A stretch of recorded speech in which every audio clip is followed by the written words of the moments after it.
Kita masuk pada pembahasan Bismillahirrahmanirrahim, hukum Newton.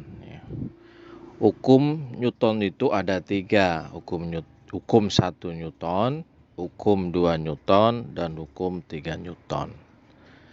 Apa itu hukum 1 Newton? Sifat benda yang mempertahankan keadaan awalnya itu disebut dengan kelembaman atau inersia. Sehingga hukum 1 Newton disebut juga dengan hukum kelembaman. Kenapa disebut kelembaman? Kelembaman yang dimiliki suatu benda diam membuatnya sulit digerakkan. Akan tetapi jika benda tersebut bergerak, maka kelembamannya akan menyebabkan benda terus bergerak lurus. Untuk melawan kelembaman benda diperlukanlah suatu gaya tertentu. Gaya yang diperlukan untuk melawan kelembaman sebanding dengan massa benda. Karena semakin besar massa benda tersebut, kelembamannya juga semakin besar. Masih ingat massa benda itu? Ya, yang kemarin dibahas tuh. Jika kita berada di dalam sebuah bus yang sedang berhenti, kemudian digas mendadak, maka badan kita akan terdorong ke belakang. Kenapa bisa terjadi? Hal ini terjadi karena badan kita akan mempertahankan keadaan awalnya, yaitu diam. Nah, benda yang digas mendadak akan bergerak ke depan, sehingga badan kita terdorong ke belakang, berlawanan dengan arah gerak bus. Berdasarkan peristiwa di atas, dapat disimpulkan bahwa ketika gaya luar dihilangkan, setiap benda akan berusaha mempertahankan keadaan awalnya, yaitu diam atau bergerak lurus beraturan. Nah, hal inilah sesuai dengan hukum 1 Newton yang berbunyi, jika resultan gaya yang bekerja pada benda sama dengan 0, maka benda yang mula-mula diam akan tetap diam, dan benda yang mula-mula bergerak lurus beraturan akan tetap bergerak lurus beraturan. Kemudian yang kedua adalah hukum 2 Newton. Nah, kita perhatikan. Bola yang diam itu memiliki kecepatan 0. Jika bola tersebut ditendang, bola akan memperoleh kecepatan. Dengan kata lain, selama bola ditendang, telah terjadi perubahan kecepatan dari 0 menjadi tidak 0. Seperti telah kamu pelajari sebelumnya bahwa perubahan kecepatan terjadi karena benda memiliki percepatan. Dari mana bola mendapat percepatan? Tentu saja dari kakimu yang menendang bola. Jadi ada keterkaitan antara percepatan yang dimiliki bola dengan gaya yang bekerja pada bola tersebut. Makin keras tendanganmu pada bola, kecepatan gerak bola juga akan semakin besar.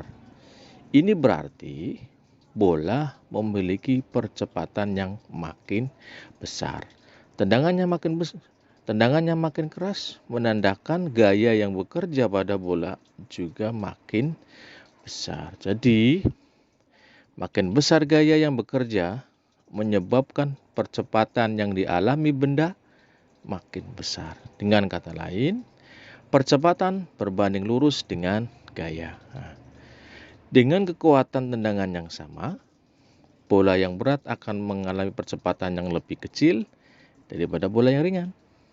Ini artinya, kekuatan tendangan yang sama akan memberikan percepatan yang lebih kecil daripada bola yang berat atau massanya besar, dibandingkan pada bola yang ringan atau massa kecil. Dengan kata lain, percepatan berbanding terbalik dengan massa benda. Dengan demikian dapat berbanding terbalik dengan massa benda. Ungkapan ini dapat dinyatakan dengan persamaan matematika seberikut. Lihat rumusnya, A sama dengan F per M. A itu apa? Percepatan. F itu apa? Gaya. M itu apa? Massa benda. Massa benda satuannya kilogram. F itu gaya, satuannya Newton. Dan A itu percepatan, satuannya dalam meter per sekon per detik. Yang terakhir, persamaan ini merupakan hukum 2 Newton tentang gerak. Sebuah benda yang dikenai gaya akan mengalami percepatan yang besarnya berbanding lurus dengan besar gaya dan berbanding terbalik dengan massa benda. Yang tadi saya jelaskan tuh ya. Yang terakhir, hukum ketiga Newton. Ketika kamu dan temanmu sedang bermain bola. Ketika kamu dan temanmu sedang bermain sepatu roda, mintalah temanmu untuk menghadapmu. Kemudian doronglah temanmu tersebut. Apa yang terjadi? Kamu dan temanmu akan sama-sama terdorong ke belakang. Hal tersebut terjadi karena ketika kamu memberikan gaya dorong pada temanmu, maka temanmu juga akan memberikan gaya terhadapmu. Berdasarkan fakta di atas, Newton merumuskan hukum yang ketiga yang berbunyi, jika benda pertama mengerjakan gaya terhadap benda kedua, maka benda kedua pun akan mengerjakan gaya terhadap benda pertama yang besarnya sama tetapi arahnya berlawanan. Jadi, apabila suatu benda mengerjakan gaya atau melakukan aksi terhadap benda lain, maka benda lain tersebut juga akan mengerjakan gaya atau memberikan reaksi terhadap benda itu secara bersamaan. Pasangan kedua gaya inilah sering dikenal dengan pasangan gaya aksi dan reaksi. Secara matematis, hukum 2 Newton, hukum 3 Newton dirumuskan. F aksi, silahkan lihat, sama dengan min F reaksi. Tanda min maksudnya apa? Menyatakan arah pada kedua gaya saling berlawanan. Terima kasih. Nanti pertanyaan akhir dijawab di akhir video ini. Iya, Pak. Kerjakan soal ini ya.